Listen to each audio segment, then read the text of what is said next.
10 दिसंबर 1948 दूसरे विश्व युद्ध की राख अभी ठंडी भी नहीं हुई थी। इंसानियत लाशों के ढेर पर खड़ी थी। तब पेरिस में दुनिया भर के नेताओं ने कसम खाई थी और मानवाधिकारों की सार्वभौमिक घोषणा हुई थी और कहा गया था कि एक इंसान होने के नाते चाहे वो किसी भी देश, जाति या धर्म का हो, उसके कुछ बुनियादी अधिकार हैं, जैसे जीने का अधिकार, बोलने का अधिकार और गरिमा अर्थात डिग्निटी का अधिकार। चाहे वो राजा हो या रंक, ऐसे अधिकार किसी सरकार की भीख नहीं बल्कि एक इंसान के जन्मसिद्ध अधिकार हैं। प्यारे साथियों, नमस्कार। एक शिक्षक के तौर पर जब मैं क्लास में आपको पॉलिटी या इतिहास पढ़ाता हूं तो मैं बड़े गर्व से संविधान का अनुच्छेद 21 को बताता हूं, right to life and personal liberty.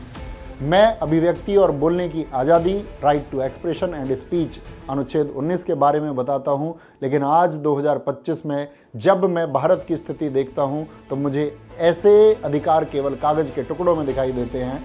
ऐसा लगता है कि मानवाधिकार दिवस सिर्फ कैलेंडर में बचा है, कैरेक्टर में नहीं। हम 5 ट्रिलियन की इकोनॉमी बनने का शोर तो बहुत मचा रहे हैं, लेकिन उस शोर के नीचे सिसकती हुई आम आदमी की आवाज़ को हम दबा रहे हैं। आज बात न सिलेबस की होगी न पढ़ाई की, आज बात हक और हकीकत के बीच की उस खाई की होगी जिसमें हमारा देश गिरता जा रहा है। मैं आज आपको अच्छी बातें करके या सफलता का मंत्र बताकर खुश करने नहीं आया हूँ। एक शिक्षक का काम आपको सुलाना नहीं बल्कि जगाना है, चाहे वो झटका देकर ही क्यों ना हो। हम कहते हैं भारत विश्व गुरु है, हम कहते हैं भारत धर्मनिरपेक्ष देश है, लेकिन आज मैं उस भ्रम को तोड़ना चाहता हूँ, क्योंकि जब तक हम यह स्वीकार नहीं करेंगे कि हम बीमार हैं तब तक हम अपना इलाज नहीं कर सकते। आज मैं एक शिक्षक के साथ साथ एक ऐसे व्यक्ति के तौर पर आपसे अपनी बातें कहना चाहता हूं जो व्यवस्था के अंदर जाकर उसे सुधारने की जिद के लिए बैठा है। चलिए आज भारत का रिपोर्ट कार्ड देखते हैं। हम 5 ट्रिलियन की इकोनॉमी बनने का सपना देख रहे हैं, बहुत अच्छी बात है, लेकिन सपने और सच के बीच में एक बहुत बड़ी खाई है और उस खाई का नाम है आंकड़े। जरा गौर से सुनिएगा, यह 2025 का भारत है, ग्लोबल हंगर इंडेक्स 2025। हम दुनिया को अनाज देने की बात करते हैं और विश्व में अनाज उत्पादन में दूसरे नंबर पर आते हैं, लेकिन भूखमरी में 123 देशों की लिस्ट में हम 102वें नंबर पर खड़े हैं। हमारे पड़ोसी नेपाल, बांग्लादेश, श्रीलंका, जिनको हम कभी आर्थिक मदद देते थे, आज वो अपने नागरिकों का पेट भरने में हमसे बेहतर स्थिति में हैं। क्या भूखे पेट सोना किसी का मानवाधिकार है? हम चांद के दक्षिणी ध्रुव पर पहुंच गए हैं, लेकिन जमीन पर हमारे बच्चे आज भी कुपोषण से मर रहे हैं। जब मेरे देश का बच्चा कुपोषण का शिकार होता है तो क्या संसद में बैठे लोगों की नींद नहीं टूटती? आज भारत में भूखमरी किस्मत नहीं, एक स्कैम है। गोदामों में अनाज सड़ता है ताकि शराब बनाने वाली कंपनियों को सस्ता मिल सके, लेकिन राशन की दुकानों पर लाइन में खड़ा मजदूर खाली हाथ लौटता है। प्रसिद्ध विचारक नेल्सन मंडेला ने एक बार कहा था, गरीबी कोई प्राकृतिक आपदा नहीं, यह मानव निर्मित है। हैप्पीनेस इंडेक्स 2025 खुशहाली सूचकांक।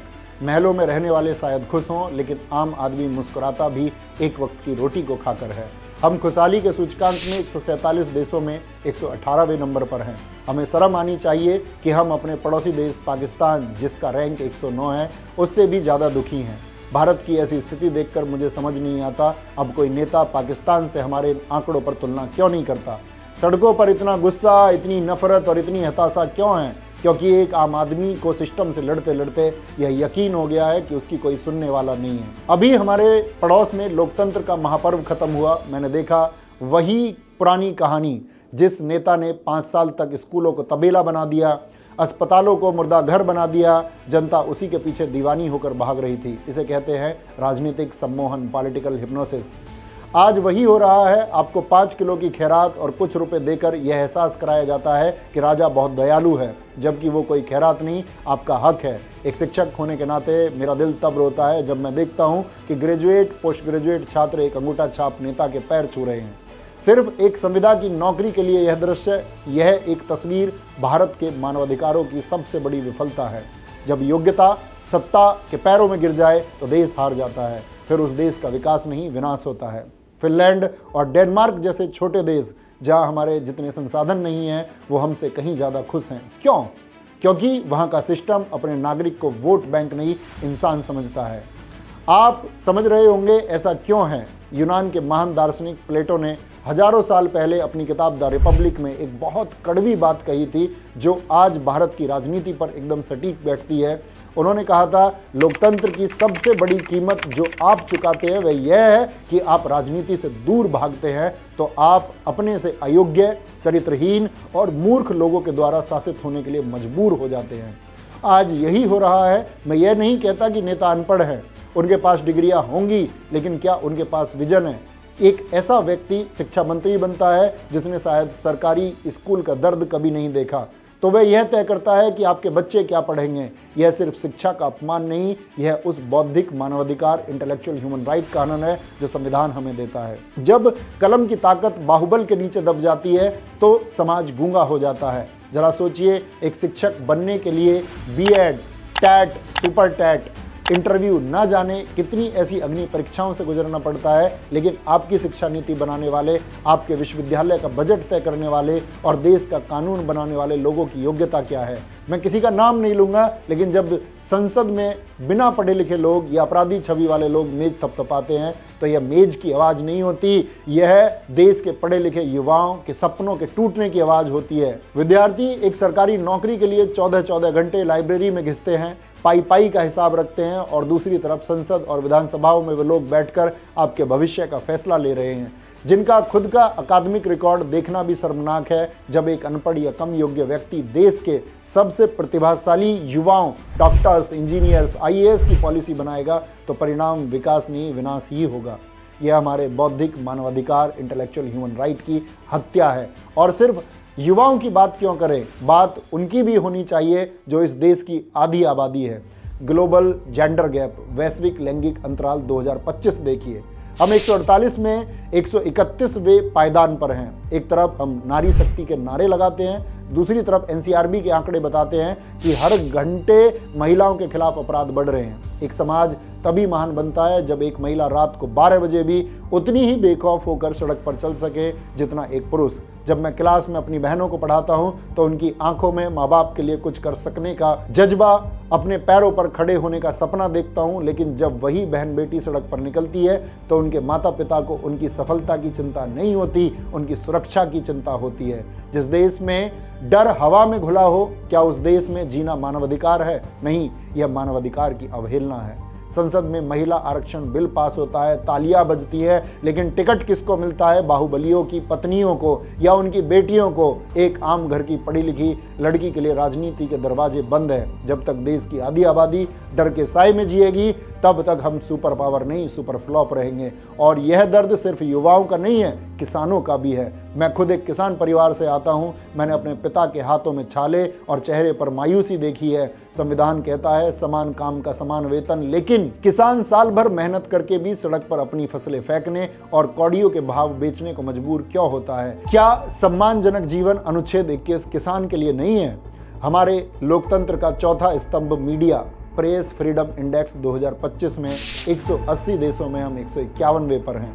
जब सवाल पूछने वालों की जुबान काट दी जाए या वो खुद अपनी जुबान बेच दें तो समझ लीजिए कि लोकतंत्र आईसीयू में है। अमेरिका के पूर्व राष्ट्रपति थॉमस जेफरसन ने कहा था कि अगर मुझे सरकार और अखबार में से किसी एक को चुनना पड़े तो मैं अखबार को चुनूंगा, क्योंकि अगर सच बताने वाला जिंदा है तो सरकार को सुधारा जा सकता है। संविधान का अनुच्छेद 19 हमें बोलने की आज़ादी देता है। मीडिया जिसे वॉच डॉग होना चाहिए था वो आज लैप डॉग बन चुका है। सत्ता की गोदी में बैठे मीडिया आपसे वो सवाल नहीं पूछता जो जरूरी है, जैसे कि नौकरी कहाँ है, महंगाई क्यों है, पेड़ पौधे क्यों काटे जा रहे हैं, हवा प्रदूषित क्यों है, गरीबी क्यों कम नहीं हो रही, अस्पताल में डॉक्टर क्यों नहीं है। मीडिया सिर्फ इतिहास और आंकड़ों को तोड़ मरोड़ कर झूठे दावे पेश करके नफरत फैलाती है और अपने आकाओं की चाटुकारिता करती है, क्योंकि अगर आका खुश रहेंगे तो चाटुकारों को अरबों रुपए का विज्ञापन मिलेगा। और यह अरबों रुपए किसके हैं? यह आपके और हमारे टैक्स के पैसे हैं। मनोवैज्ञानिक सिगमंड फ्राइड कहते थे कि सभ्यता का पहला तकाजा है न्याय,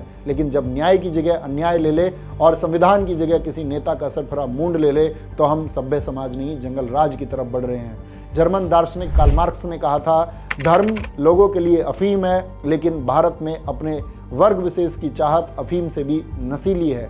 हम 5 साल तक रोटियां नहीं, अपने वर्ग विशेष का गौरव खाते हैं। अगर आप फिर से वर्ग और धर्म के नशे में किसी प्रतिनिधि को वोट डालने गए तो याद रखिएगा, आपके बच्चे जब बेरोजगार होकर के घर बैठेंगे तो उनकी बेरोजगारी का कारण कोई सरकार नहीं बल्कि आपकी उंगली पर लगी वो स्याही होगी, क्योंकि आप धर्म और वर्ग के गौरव को महसूस करके अपनी छाती को तो चौड़ा कर सकते हैं पर उससे भूख और समस्याओं को नहीं मिटा सकते। हम नागरिक नहीं, हम प्रजा बन गए हैं और प्रजा सिर्फ राजा की जय जयकार करती है, सवाल नहीं पूछती। मुझे यहाँ प्लेटो की बात फिर से याद आती है। उन्होंने लोकतंत्र की एक बहुत बड़ी कमी बताई थी। उन्होंने कहा था, तानाशाही वह नहीं है जब कोई एक व्यक्ति डंडे के जोर पर राज करे, असली तानाशाही वह है जब जनता को इतना अज्ञानी बना दिया जाए कि वो अपनी गुलामी को ही अपनी आज़ादी समझने लगे।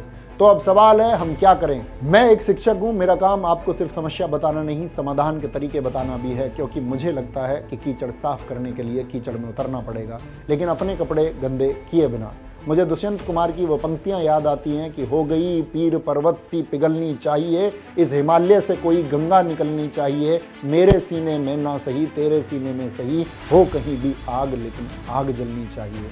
साथियों, मानवाधिकार दिवस पर मेरा बस आपसे एक अनुरोध है, सवाल पूछना सीखिए। चाहे कोई भी पार्टी हो, कोई भी दल हो, चाहे अपना दल हो, चाहे दूसरा दल हो, अगर वो शिक्षा, स्वास्थ्य, गरीबी, फसलों के अच्छे दाम और रोजगार पर बात नहीं कर रहे हैं तो उन्हें चुनने से पहले एक बार नहीं 10 बार विचार कीजिए। खुद को काबिल बनाइए। सिस्टम में अच्छे लोगों की कमी है, आप पढ़िए, सिर्फ नौकरी के लिए नहीं बल्कि उस देश की पॉलिसी बनाने के लिए। मैं संसद और विधानसभा में उस दिन का सपना देखता हूं जब वहां बाहुबली और देश हित की चाह न रखने वाले लोग नहीं बल्कि देश हित की भावना रखने वाले समझदार और अच्छे विद्यार्थी बैठेंगे, जो संविधान और अपने नागरिकों को दिल से मानेंगे। आज मानवाधिकार दिवस पर अपने अधिकारों को पहचानिए और अपने कर्तव्यों को भी। जय हिंद, जय भारत, जय संविधान।